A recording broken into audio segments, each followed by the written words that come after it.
Hey, this is Sandy from Our Wee Tennessee Homestead. Thanks for joining us.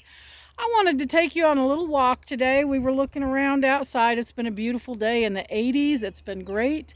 But I was looking to see what kind of wild edibles we had coming out. And a lot of people walk around and they think that everything in their yard or their garden is just a weed if they didn't plant it, but that's far from the case.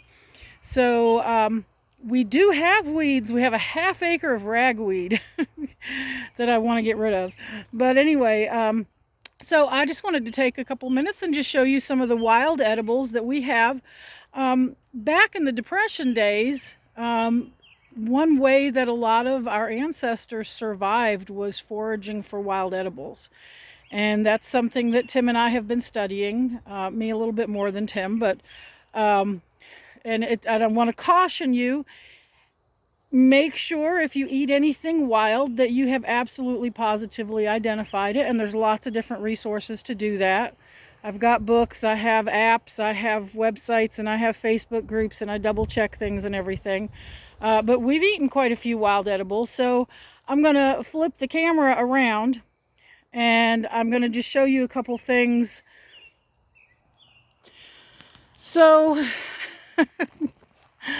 I had all of this weeded. These are my flower beds I'm getting ready to plant stuff in. And the soil in these was llama compost, llama poo. And it came complete with lots of weed seeds in them. So I was looking to see what had sprung up since I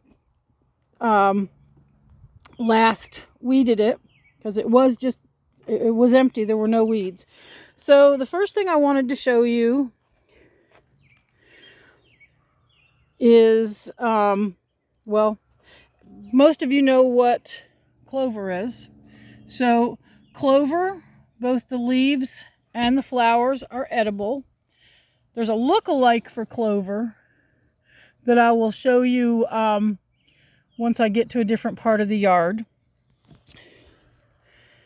This plant right here, that's lamb's quarter. Now, some of these plants go by multiple different names.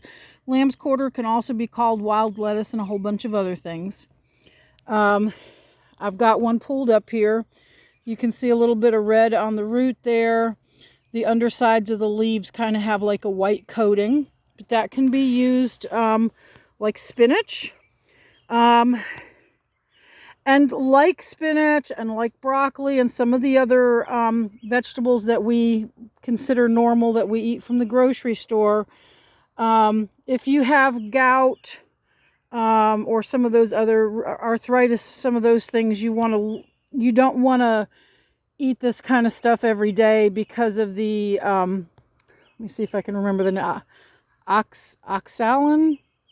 I'll figure out the name and I'll type it in the description. It just causes inflammation. What it does is it depletes the calcium if you're not eating adequate calcium like at the same time. So if you were going to eat this, just like if you were going to eat broccoli or spinach or anything like that, you want to make sure that you've got enough calcium. So so that's lamb's quarter. We had the clover there. Another one, where did my plant go that I just took a picture of before? Because I pulled it up already. Dang it. Okay, this is, and I'm not sure if I can, okay, this is henbit nettle. This is also edible. Some of these I'm gonna take in, and I'm actually gonna use some tonight with our meal. But the henbit nettle has these pretty little flowers that come up on them. Let me see what else we've got going on here. I know I've got wild amaranth, but it has to get to a certain stage before I can positively ID it. I've got a bunch of stuff that I don't have a clue as to what it is. Let me go. Oh, this stuff there, that's ragweed. You don't want it. Our property is covered with it. And we're gonna go on a ragweed eradication program this year. You know, we just bought the house a year ago, so we haven't gotten to all of that yet. So, of course, these are the remains of dandelions, the little puffy things of dandelions. Everybody's familiar with those. Dandelions are edible, both the flowers and the leaves. And I think most of our dandelions have already turned to little puff balls. But those can be used in salad. Okay, this right here is plantain. Plantain is good for like insect bites and stuff. You can crush it up and put it on an insect bite, and it will help take the sting out. The clover flowers, clover leaves, those are edible. Going over here, since my husband hasn't cut it down yet, I will show you this.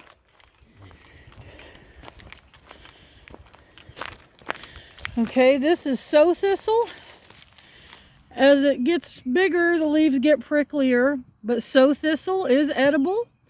If it gets so big that you have to cut the prickles off, it's just going to be bitter. You don't want to eat it. But the tender young leaves are edible, so you can use those.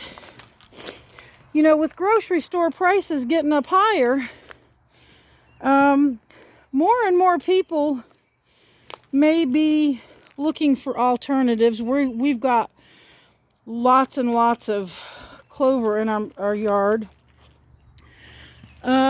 Wood sorrel. Wood sorrel sometimes gets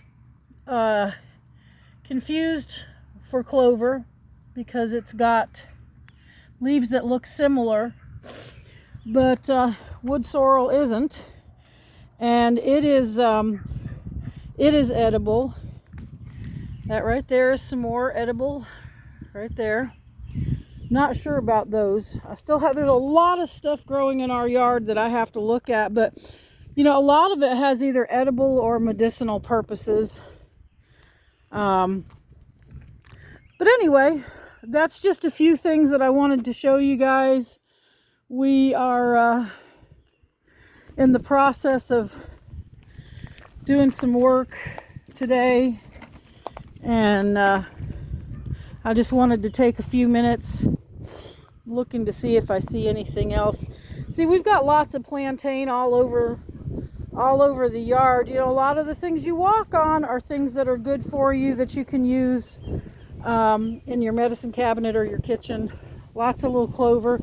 Now that we have rabbits, I'll be picking clover, and I gave them some dandelions the other day. They're going to love it. We've got a pen that we're going to be setting up for them to play in while I'm out there watching them. But anyway, that's it for today. Thanks for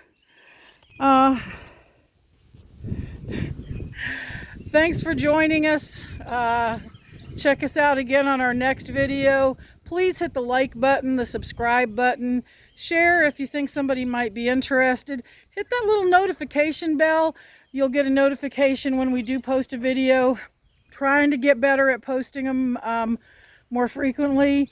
But anyway, you have a blessed day. Think of something to be thankful for. In all things we give thanks. That's what the Bible tells us to do. So we'll talk to you later. Thanks so much. Bye-bye.